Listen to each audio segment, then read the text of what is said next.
기도하겠습니다. 오늘도 우리의 삶과 마음을 아시고 모든 것을 책임지시는 주님 앞에 우리의 삶을 올려드립니다. 이 시간 오셔서 주의 성령으로 감화 감동하여 주시고 저희들의 다친 마음을 열어주시고 곤고한 마음들을 일으켜 세워주시고 어두운 마음들의 참 빛을 비추어 주시옵소서. 함께 하시고 말씀하심을 믿고 감사드리오며 예수님 이름으로 기도합니다. 함께 성경 말씀 보시겠습니다.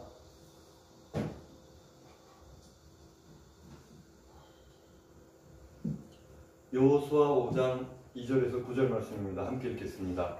그때 여호와께서 여호수아에게 이르시되 너는 부싯돌로 칼을 만들어 이스라엘 자손들에게 다시 할례를 행하라 하시며 여호수아가 부싯돌로 칼을 만들어 할례산에서 이스라엘 자손들에게 할례를 행하니라. 여호수아가 할례를 시행한 까닭은 이것이니 애굽에서 나온 모든 백성 중 남자 곧 모든 군사는 애굽에서 나온 후 광야 길에서 죽었는데 그 나온 백성은 다 할례를 받았으나 다만 애굽에서 나온 후 광야 길에서 난 자는 할례를 받지 못하였습니다. 이스라엘 자손들이 여호와의 음성을 청종하지 아니하므로 여호와께서 그들에게 대하여 맹세하사 그들의 조상들에게 맹세하여 우리에게 주리라고 하신 땅 곧 젖과 꿀이 흐르는 땅을 그들이 보지 못하게 하리라 하시매 애굽에서 나온 족속 곧 군사들이 다 멸절하기까지 40년 동안을 광야에서 헤매었더니 그들의 대를 잇게 하신 이 자손에게 여호수아가 할례를 행하였으니 길에서는 그들에게 할례를 행하지 못하였으므로 할례 없는 자가 되었음이었더라. 또 그 모든 백성에게 할례 행하기를 마침에 백성이 진중 각 처소에 머물며 낫기를 기다릴 때에 여호와께서 여호수아에게 이르시되 내가 오늘 애굽의 수치를 너희에게서 떠나가게 하였다 하셨으므로 그곳 이름을 오늘까지 길갈이라 하느니라. 아멘. 읽은 말씀을 가지고 수치를 굴러가게 하심이란 제목으로 말씀을 나누겠습니다.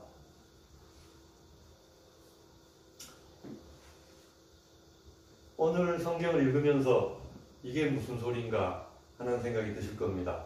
길갈은 뭐고, 수치가 굴러가는 건 또 뭐고, 할례는 또 뭔가, 이런 의문들이 드실 겁니다. 그런데 사실은 제가 이제 그 내용에 대해서 설명을 하려고 배경이나 신학적인 뜻이나 이걸 다 조사를 했는데, 말씀을 전하려고 생각을 해보니까 그게 우리하고 크게 무슨 상관이 있는가 생각이 들더라고요. 그래서 당시에 어떤 그게 무슨 의미를 가지는가 이런 것보다는 오늘날 나에게 우리에게 무슨 의미가 있는가 그런 것들을 조금 설명을 드릴까 하는 생각이 들었습니다. 할례 무슨 뜻인지는 다 아시죠? 포경수술입니다. 그래서 이게 포경이라는 말이 그 고래잡이 배하고 같은 말을 쓰기 때문에 이제 우리 남자들 사이에서는 고래 잡는다 이런 얘기를 합니다. 옛날에 송창식 노래 무슨 고래 잡으러 동해 바다로 떠나자 이런 노래가 있었는데 그 노래 나오면 남자들이 막 몸소리를 칩니다. 무서워서. 비슷한 겁니다. 그런데 그 당시에는 수술 도구도 없었고 마취도 없습니다. 이게 무슨 얘기냐면 요즘 그 수술하면 한두 주간 이렇게 회복기를 가지는데 마취도 안 하고 그때는 무슨 소독약이 있을 리가 없고 잘해봐야 우리 옛날 그 조선 그 시대 어른들처럼 된장이나 바를까 없습니다. 의료기구가 없어요. 그냥 무슨 날카로운 메스가 있는 것도 아니고 그냥 부싯돌로 해라. 돌을 이렇게 탁 쪼개면 이제 부싯돌이 이렇게 잘 쪼개지는 모양이죠. 그러니까 날카로워진 그런 부분을 이거 굉장히 위생적으로도 안 좋고 이 이스라엘 사람들이 무슨 상황이냐면 전쟁 중입니다. 전쟁 중에 이렇게 하고 나면 아무리 건강한 사람이라도 최소 2주에서 3, 4주까지는 꽁꽁 앓아 누워야 됩니다. 넉넉 잡고 한 달 정도는 전력이 손실이 되는 겁니다. 그런데 어떤 주석가는 그런 말을 써놨더라고요. 대장군 여호수아가 왜 대장군이냐 하면 애굽에 이집트에서 나올 때 60만이었습니다. 그러니까 지금 이 시대는 애들도 많이 낳고 더 불어났겠죠. 우리나라 옛날에 육군이 60만 대군 어쩌고 했는데 우리나라만큼 군사가 많은 겁니다. 물론 우리는 그때 20세 전후의 사람들이고 여기는 20세 이상 60세 이하를 하지만 굉장히 많은 사람들이 한 달 동안을 전쟁을 못하고 그냥 꽁꽁 알아 누워 있는 겁니다. 이거 굉장히 효율적이지 않은 일입니다. 그러면 이제 다 그런 내용을 떠나서 오늘날 이게 무슨 의미를 가지는가라고 하면 사람 이제 주석가들은 그 얘기를 합니다. 세례다. 그 당시 할례가 요즘은 세례다. 그래서 세례가 뭐냐? 요즘 우리 학생들을 세례 안 받은 사람들 있죠. 어렸을 때 여세례 받고 이제 나이 들어서 입교식도 하고 그러는데 그런 거 안 받은 사람이 있습니다. 이게 무슨 의미인지를 모릅니다. 저도 이제 고1 때 세례 받았는데 고1 때 세례 받고 옆에 있는 친구가 그러더라고요. 야, 세례식 딱 끝나고 이제 집에 가려고 하는데 오늘 내가 미팅을 주선해 놨으니까 2명만 더 와라. 그래서 저랑 제일 친한 친구랑 3명이서 갔습니다. 그러니까 아무 생각이 없는 겁니다. 이게 세례가 무슨 의미인지, 세례가 신앙적으로 나한테 어떤 유익인가 아무도 몰라요. 그냥 생각 없이 살아가는 인생. 그게 이제 제 옛날의 젊은 시절인데, 그러면 요즘 우리 젊은 친구들은 그때 저와 크게 차이가 있느냐라고 생각하면 제가 볼 때는 55, 100보라는 생각이 들어요. 크게 차이가 없지 싶습니다. 세례가 할례가 무슨 의미가 몇 천 년 전에 있었던 게 지금 우리 세례가 또 무슨 의미며 또 이제 그게 길갈이다. 수치가 굴러갔다라고 하는데 또 그게 또 무슨 의미냐. 이거를 제가 이제 단도직입적으로 결론부터 딱 말씀을 드리면 길갈은 십자가, 골고다의 상징입니다. 그리고 수치가 굴러갔다 이 말은 수치와 죄가 다 사라졌단 말입니다. 십자가에서. 그래서 이제 예전에 광야를 지나던 이스라엘 사람이 아니라 수치와 죄를 다 벗어버리고 새 사람으로 거듭나서 약속의 땅에 들어간다 이런 의미니까 이제 세례도 같은 의미입니다. 예전에 나의 삶을 이제 벗어던지고 포기하고 이제 새로운 삶으로 살아가겠다. 이제 이것의 의미입니다. 그래서 이제 제가 그런 의미를 좀 생각을 해보다 보니까 혹자가 그걸 추천을 하더라고요. 이게 이제 내 마음 그리스도의 집이라는 그 책이 있어요. 이게 로버트 머머라는 분이 지었는데 저도 예전에 굉장히 작은 소책자입니다. 그걸 한번 쫙 읽고 딱 처음 든 생각이 짧아서 좋다. 그게 10몇 페이지밖에 안 돼요. 그래서 정말 30분 안에 다 읽을 수 있는 내용입니다. 그래서 쫙 읽고 나서 끝나고 나서 제 소감이 참 짧아서 좋다 이거였습니다. 근데 그게 무슨 의미였는지는 잘 기억이 안 나요. 그래서 다음번에 한번 또 굴러다니기를 또 한번 봤습니다. 굴러가는 게 무슨 책이 그래서 열심히 또 읽었는데 주님이 내 마음에 들어오시길 원하는구나. 우리 지난주에 그걸 했지 않습니까? 영접기도. 영접기도가 뭡니까? 마음문을 엽니다. 주님 들어오세요. 그다음 헌신기도는 뭡니까? 나를 주님 앞에 드립니다. 근데 이 헌신에 대해서 의미가 잘 모르시는 것 같아요. 그리고 그거에 대해서 헌신이 뭐고 또 헌신이 어떻게 해야 되는 거고 또 헌신한 사람의 삶이 어떤 거고 이런 거를 잘 이렇게 파악이 잘 안 되는 것 같아요. 그래서 제가 이 로버트 노의 책에 이거는 글로 되어 있습니다만 제가 이걸 그림으로 바꾸어서 한번 준비를 해봤습니다. 그래서 이 그림을 보시면서 이게 무슨 의미인가 라는 것을 한번 얘기를 좀 나눠볼까 해요. 이게 책 제목이 뭐냐면 그리스도 내 마음의 집이라는 책입니다. 그래서 우리의 마음을 집에다가 비유했어요. 집. 그럼 그림을 한번 보시겠습니다.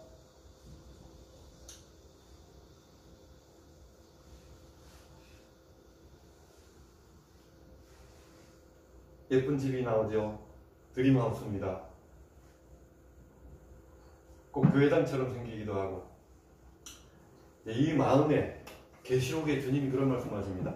오라 내가 문 밖에 서서 두드리노니 누구든지 문을 열면 어떻게 한다고 그랬습니까? 그는 나로 더불어 먹고 나는 그 식탁에서 함께 먹겠다 이 말씀하십니다. 그래서 우리 마음속에 마음문을 열고 주님을 초대하면 어떻게 된다고요? 주님이 들어오셔서 식탁 교제는 친한 사람끼리만 합니다. 일본에 갔던 어떤 선교사님 그런 얘기를 해주시더라고요. 일본 사람들은 노방전도가 안 된대요. 노방전도 하면 이게 효과가 별로 없대요. 어떤 코미디언이 이분이 이제 미국에서 태어났는데 한국계예요. 한국계. 그래서 영어는 잘하고 한국어는 좀 서툴더라고요. 근데 그 말씀을 하세요. 이제 이제 개그로 하는데 그 얘기를 해주시더라고요. 저는 일반적인 크리스찬들을 존중합니다. 레귤러 크리스찬이라고 하더라고요. 일반적인 크리스찬들은 좀 존중하는데 그 약간 뭐랄까요, 도에 지나친, 그래서 약간 열성적인 크리스찬들은 자기가 별로 마음에 들지 않는다라고요. 왜 뭐냐니까 무슨 역 같은 데 나와가지고 십자가 이렇게 들고 동성연애하면 지옥 갑니다! 이런 사람은 싫다고 그래요. 그래서 이제 그 사람이 이렇게 얘기를 해주더라고요. 얘기를 하면서 그 전도방, 그래서 이제 그런 걸 보면서 야, 나도 저 사람 다니는 교회 가고 싶다 이런 생각이 들겠느냐 이 말을 하더라고요. 그 사람 보니까 크리스찬인지 아닌지 모르겠는데 객관적인 사회 시선으로 본 거겠죠. 그러면서 하는 말이 자기가 볼 때는 그런 전도 방법은 좀 이렇게 바꿔야 되지 않을까. 어떤 식으로 노래방 삐끼처럼 좀 해야 된다. 이렇게 주면서 교회 오세요. 우리 교회 오면 노래할 수 있습니다.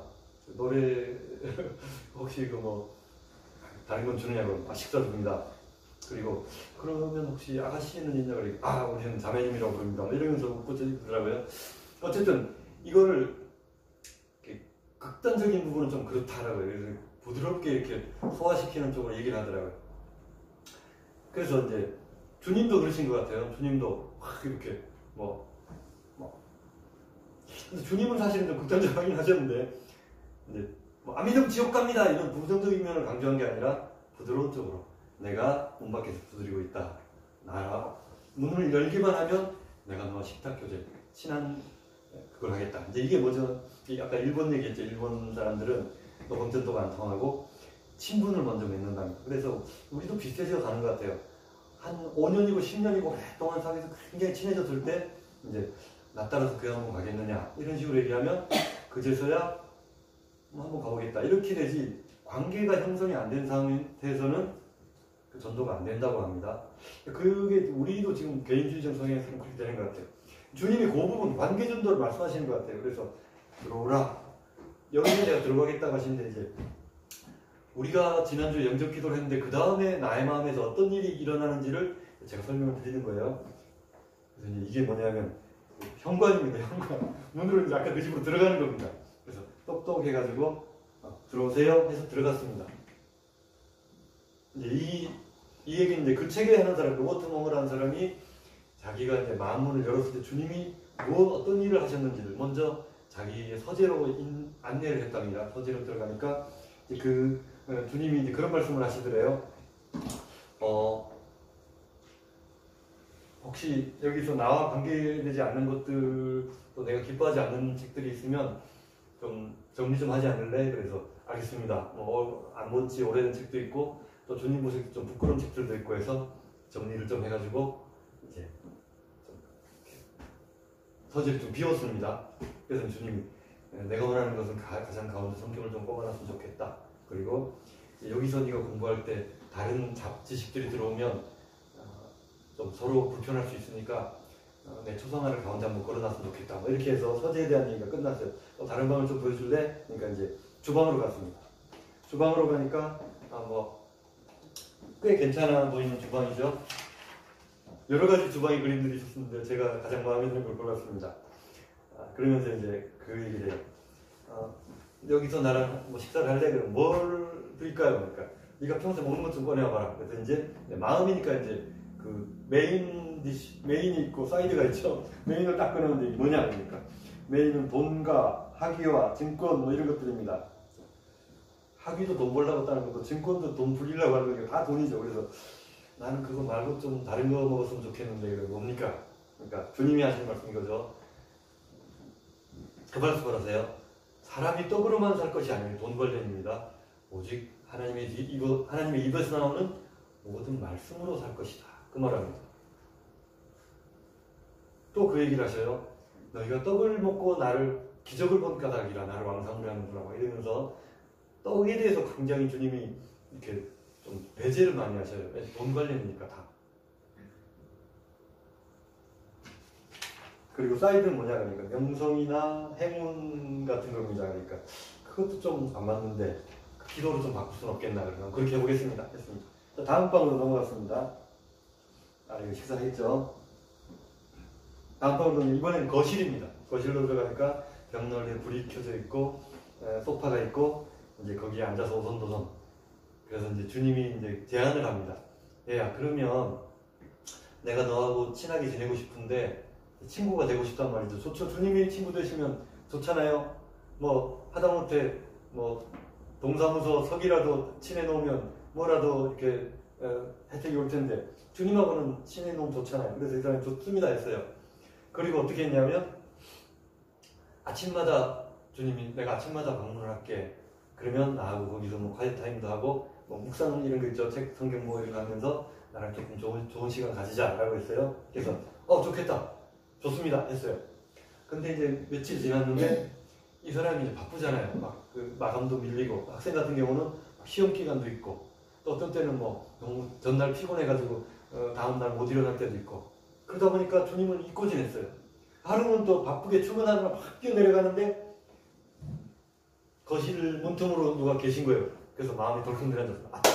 제가 주님하고 아침마다 만나기로 약속을 했는데 그래서 바쁜 건 일단 제쳐놓고 들어갔습니다. 들어가서 죄송합니다.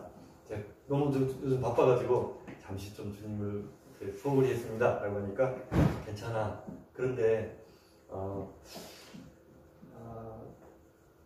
나하고 매일매일 만나기로 약속했으니까 좀 봤으면 좋겠다. 라고 해서 이제 굉장히 죄송한 마음을 안고 지냈습니다. 또 지내다가 한 번은 또 주님이 한번 이렇게 얘기를 하시는 거예요. 이번에는 네가 그 일하는 작업실을 한번 봤으면 좋겠다. 라고 합니다. 그래서 그렇죠. 기꺼이 이제 보여드리고 싶었습니다. 왜냐하면 거기에는 자기가 뭐 만들어 놓은 여러 가지 것도 있지 않습니까? 이게 작업실이라는 게 뭐냐 하면 우리가 세상에서 해놓은 그 업적들 뭐 자그마한 집안채라도 있고 애들이라도 키워놓고 또 뭐 공부 많이 한 사람은 뭐 무슨 학위라도 있고 또 장사 많이 한 사람은 뭐 저축이라도 있고 뭐 이런 것도 있지 않습니까? 그것들 보여드리면서 근데 주님 보실 때는 이게 굉장히 초라해 보일 수밖에 없죠. 왜냐하면 주님은 만물의 창조자시니까 주님 보실 때는 참 그러네. 마치 어른이 아이를 차를 만들 때 저도 초등학교 때 차를 만들어 봤는데 강아지를 만들면 무슨 이렇게 잘못돼가지고 산처럼 돼버리고 뭐 책상을 만들었는데 뭐 이게 주저앉아가지고 소파가 되고 막 그런 경우가 있어요. 그러니까 굉장히 좀 주님 보실 때는 좀 하찮아 보이지 않습니까? 그래서 부끄러워하면서 주님 너무 하찮아서 죄송합니다. 그러니까 괜찮아. 그런데 혹시 너희 작업실을 일할 때 나를 좀 초대할래? 그래서 나랑 같이 한번 일해볼래? 그러니까 이거 좋죠. 요즘 무슨 그 TV 보니까 무슨 콜라보 이런 거 많이 나오더라고요. 무슨 어제도 무슨 유랑단 이런 데 보니까 혼자 막 나와서 솔로 모델 하다가 래퍼를 연기를 하고 막 댄서를 뒤에 연기를 하더라고요. 그 같이 합창도 하고 이러니까 혼자 할 때보다 굉장히 이게 노래가 입체적이고 막 풍성해지더라고요. 그래서 주님이 함께 하시면 자기 혼자 할 때보다는 훨씬 낫지 않나 뭐 그런 생각을 해가지고 이 사람이 좋습니다 했습니다. 그래서 주님과 함께 뭘 만들기 시작했어요. 자, 그렇게 어떻습니까? 잘 됩니다. 주님이 하시면 뭐 이렇게 그러면서 잘 안 되니까 내가 여기 얹었는데 거기 네 손을 얹어봐라 하면서 주님이 이렇게 그 사람의 어깨를 잡고 이렇게 막 도와주셔요. 그러니까 물론 저를 서툴고 잘 안 됩니다. 혼자 할 때보다는 컨트롤도 안 될 수도 있습니다. 그렇지만 조금씩 나아지기 시작합니다. 그러면서 뭔가 이렇게 작품들이 나와요. 그러니까 사람들이 이제 놀랍니다. 오, 너 예전보다 뭐가 나아졌다. 그래. 다 비결이 있지. 궁금하나? 궁금해. 95,500원. 그래서 이제 그 다음부터는 이 사람이 이제 뭔가 자꾸 나아지니까 주변에서도 이제 얘기가 돌고 이 사람의 작품에 대해서 사람들이 관심을 갖기 시작합니다. 이 사람의 삶이 조금씩 좋아지니까 주님과 함께하는 시간들이 이제 작품을 더 만들기 위해서라도 자꾸 이제 가까이 가는 거죠. 자, 그러다 어느 날은 이 사람이 이제 파티에 초대를 받았습니다. 우리는 파티 문화가 별로 없는데 미국 사람들은 파티를 그렇게 많이 한대요. 친구 집에 한 사람이 파티를 열면 뭐 친구가 15명이면 한 사람이 음식을 한 가지씩 가져옵니다. 그러면 이제 이게 다 모이면 16명이 음식 가짓수가 막 10가지가 넘는 거죠. 그러면 이제 거기서 이제 주최자는 술만 준비해가지고 이렇게 뭐 뷔페처럼 그렇게 하는 거 봐요. 그렇게 하는 파티를 이제 준비를 했는데 주님이 그러십니다. 나도 가보자. 주님이 이런 데 오시면 안 됩니다. 왜? 거기는 약간 좀 뭐 술도 조금 마시고 춤도 추고 오락도 하고 좀 그렇습니다. 그래서 이제 이건 뭐냐니까 그 사람의 방에 오락실이 있는 거죠. 뭐 이렇게 하는 그런 오락실이 아니고 성인 오락실. 그러니까 주님 보실 때 조금 마음에 안 드는 것들이 있어요. 그 부분에 대해서 이제 주님은 다음에 오시라고. 죄송합니다. 내일은 제가 수요일이라서 교회를 가는데 그때는 같이 가자 그러고 갔어요. 근데 갔는데 주님은 그동안 이 사람하고 친해졌잖아요. 그러니까 마음이 불편한 겁니다. 가서 앉아있는 동안에도 계속 주님의 마음속에 염두에 두고 생각이 자꾸 나는 거예요. 그러니까 이게 즐겁지가 않습니다. 그래서 다시 돌아왔습니다. 나중에 돌아와서 이제 재밌게 잘 지냈나 그러니까 아니요, 마음이 불편했습니다. 앞으로는 제가 이런 모임은 좀 자제를 할까 생각 중입니다. 그래서 그래, 보내주면 고맙고 이 정도로 넘어갔습니다. 그리고 이제 쉬기 위해서 침대에 왔어요. 침대에는 이제 친구가 깔려있고 아늑하게 돼 있고 뭐 요즘 향초 같은 것도 켜놓죠. 그런 것도 하고 이제 근데 뒤에 이제 사진이 걸려 있습니다. 여자친구 사진이 딱 걸려 있는데 주님이 유심히 뭘 쳐다봅니다. 얘는 누구냐? 그래서 이제 이런저런 얘기를 합니다. 아, 저 사귀는 사람인데 이러저러합니다. 근데 이제 이런 부분들에 대해서 다 설명을 하니까 조금 프라이버시가 침해받는 느낌이 들어요. 그러면서 좀 주님한테 죄송한 느낌도 있죠. 그래서 이런저런 얘기하면서 깊은 상의를 합니다. 어떤 그 성적인 부분이라든지 혼전의 뭐 이런 거 다 얘기를 하면서 그 부분도 주님 앞에서 조금 이제 정리할 거를 정리를 했어요. 그렇게 잘했어요. 그리고 며칠이 지났는데 주님이 이제 이제는 주님과 많이 친해져가지고 그 2층 한 구석에다가 약간 베란다 같은 데다가 침대를 하나 놓고 주님 거기 쉬시라고 거기 좀 오가실 때마다 거기서 이제 쉬고 자주 여기 계셨으면 좋겠다. 내가 없어도 주님은 여기 늘 계셨으면 좋겠다. 이렇게 얘기를 해놨어요. 근데 주님이 와서 얘기를 하는 거예요. 아, 내가 냄새가 너무 지독해서 이제 못 견디겠다. 그래서 아니, 도대체 무슨 냄새가 난답니까? 무슨 뭐 하수구가 뭐 막혔나? 뭐 무슨 일입니까? 물어보니까 이제 그 2층 구석에 있는 방으로 이제 저쪽에서 나는 것 같아. 그래서 가봤어요. 가니까 이게 뭐냐면 벽장입니다. 벽장. 저 안에서 이렇게 뭔가 이렇게 잠겨 있는데 뭐 시체 썩는 냄새 비슷한 굉장한 냄새가 난다. 근데 견딜 수가 없다. 근데 이 사람이 말했습니다. 주님, 요거는 그냥 놔두세요. 요거는 그 저만의 그 감추고 싶은 그런 거니까 그냥 이거는 좀 놔두시죠. 그래서 이게 이제 우리 마음으로 치면은 뭐 상처일 수도 있고 또는 안 좋은 기억일 수도 있고 또는 내가 소중히 여기는 어떤 주님이 안 봤으면 싶은 숨겨놓은 무엇일 수도 있습니다. 그래서 주님이 이제 얘기를 합니다. 그러면 내가 2층에는 더 이상 못 있겠다. 침대를 1층 거실 근처로 내려다주고 2층에는 더 이상 못 있겠다. 라고 이렇게 말씀을 하셔요. 그러니까 이 사람이 오랜 고민 끝에 이제 열겠습니다. 라고 결단을 내린 겁니다. 이제 열게요. 하고 이제 열었습니다. 이제 뭔가 어둑침침한 공간에 환기는 뒤로 해놨는데 그래도 이 썩는 냄새가 이제 자기 나름에는 이게 뭔가 이렇게 어디 저 바닷가에서 주워온 소란지 고동인지 뭐 나름 소중한 추억일 수도 있습니다. 그 귀에 대면 뭐 소리도 웅 소리도 나고 바다 파도 소리가 누군 난다 하던데 그러면서 이제 소중하게 이제 감춰놓은 무엇인데 주님 보실 때는 저기서 냄새가 말도 못하게 난다. 저것 좀 정리하자. 그래서 이 사람이 주님을 따르기로 이제 결심을 했으니까 그렇다면 제가 한번 정리해 보겠습니다. 그런데 이건 냄새도 그렇고 치우기도 그렇고 제가 손대기에는 정말 내가 이걸 제 분신 같아서 못 치우겠습니다. 주님이 대신 좀 해주실 수 없나요? 그러니까 알겠다. 그래서 주님이 약간의 주문을 내고 뾰로롱 하고 손끝에서 빛이 반짝 나갔는데 뭐가 이 조개는 확 집어 창밖으로 내던져 버리고 이게 뭔가 막 바람 같은 게 돌면서 이 성령의 능력이겠죠. 확 한데 순식간에 이게 깨끗해지면서 향기가 확 나기 시작해요. 이 사람 깜짝 놀랍니다. 아니 지금 이게 뭔 일입니까? 내가 천지도 창조하고 우주도 만드는 이 정도의 껌이지. 딱 이제 간단하게 했어요. 그래서 그 냄새나던 그 2층이 완전히 청소되고 깨끗하고 바람이 통하면서 막 향기가 막 진동하는 장소가 되었어요. 그래서 이 사람이 생각해보니까 야 이거 굉장한데? 이게 내가 주님과 동역하고 뭐 이럴 정도가 아니라 아예 주님한테 이거 내 삶 그냥 맡기면 내가 조금 삶이 굉장히 이렇게 윤택해지고 원활해지지 않을까 이 생각이 막 들기 시작해요. 그래서 이제 이 사람이 이제 주님하고 상의를 합니다. 주님, 제가 방금 벽장 치우시는 걸 보니까 제가 나름대로 소중하게 생각했는데 치워버리니까 정말 속이 후련하고 내가 그걸 붙들고 못 놓았던 삶이 정말 후회됩니다. 이제는 주님과 함께하는 삶을 살고 싶은데 예전에는 내가 주인이고 주님이 손님이었다면 이제는 내가 나의 마음의 집을 주님 앞으로 명의 이전해드리고 싶습니다. 주님이 주인이 되고 저는 주님의 집에 하인이 돼서 이 쾌적한 생활을 잃고 싶지 않다고. 왜냐하면 시간이 지나면 자꾸 먼지가 쌓이고 밖에서 들어오는 그런 잡것들이 막 있어가지고 자꾸 더러워지고 하니까 이게 자꾸 고달프거든요. 치우는데. 그래서 주님 방금 뾰로롱 하신 것처럼 좀 이렇게 평생 좀 관리해 주시면 안 될까요? 요즘 뭐 타이어도 보니까 평생 관리해가지고 막 하던데 그렇게 좀 해주시면 안 될까? 라고 물어보니까 주님이 그래 이거 원한다면 내가 해줄게. 기꺼이 선뜻 승낙을 하시는 거예요. 그래서 이제 그럼 좀 보여봐라. 이 집에 관한 집 문서하고 키하고 관련 서류들하고 다 드렸습니다. 다 드리고 사인해라. 그래서 예, 이전 문서에다가 기쁜 마음으로 사인을 합니다.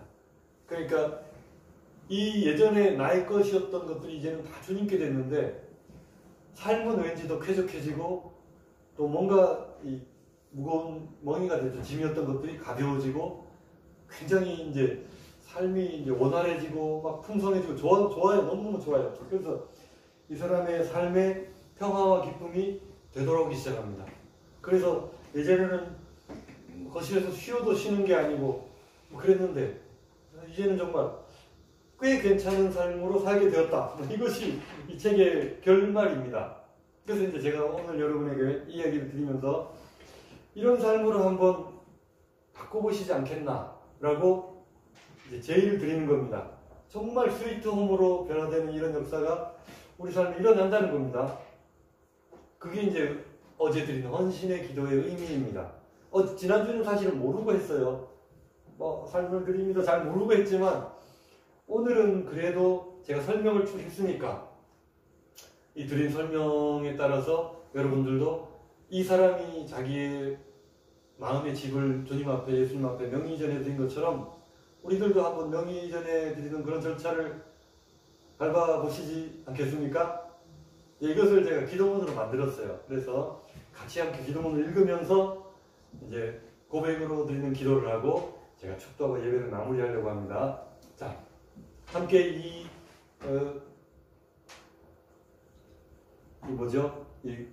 화면을 보시면서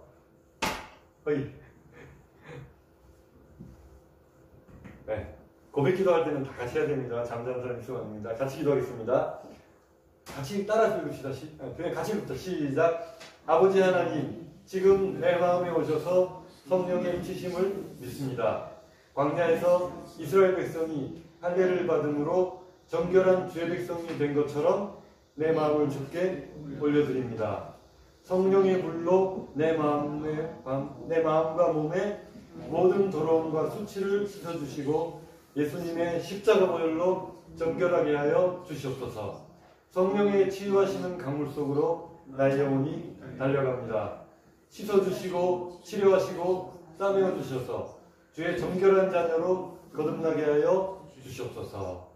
내 마음과 생각과 삶의 모든 부분을 주님 앞에 올려드립니다. 온전한 번제로 나의 몸과 마음을 주께 헌신합니다. 향기로운 제사로 받아주시고 하나님의 형상을 닮은 주의 자녀로 살도록 변화시켜 주시고 인도하여 주시옵소서. 예수님의 이름으로 기도드립니다. 아멘. 예, 우리 헌신의 기도를 다 함께 드렸고 그냥 입으로만 나불나불하면 이거 아무 의미 없습니다. 세례받을 때도 물 몇 방울 떨어지고 그 다음에 끝나고 아무 생각 없이 살아가면 의미 없는 것처럼 이런 방금 드린 고백의 기도처럼 살아가시기로 여러분 다짐하십니까? 아멘 안 하는 사람은 다시 한번 하세요. 하나 고백하십니까? 예, 아멘 하신 줄로 알고 제가 축도로 예배를 마치겠습니다.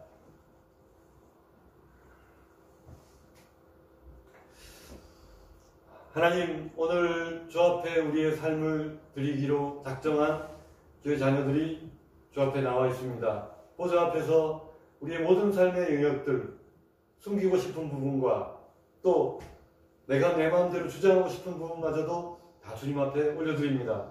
향기로운 제사를 받아주시고 주의 성령으로 충만케 하여 주시옵소서. 지금은 우리의 변화된 삶, 행복하고 쾌적하고 평화롭고 기쁜 삶을 위하여 많은 고난 보시고 십자가에서 피 흘리신 예수님의 보혈 공로와 또 아들을 주시기에 기뻐하셨던 아버지 하나님의 크신 사랑하심과 능력으로 역사하심과 또 성령님의 감화 감동 위로 교통 충만 지금도 우리와 함께 하시고 긍휼히 여기시는 놀라우신 은혜의 사랑이 주 앞에 머리 숙여 기도하는 사랑하는 교회 교우들과 자녀들과 잃어버린 영혼들과 온라인으로 함께하는 모든 성도님들 머리 위에 영원 무궁토록 함께 계실지어다.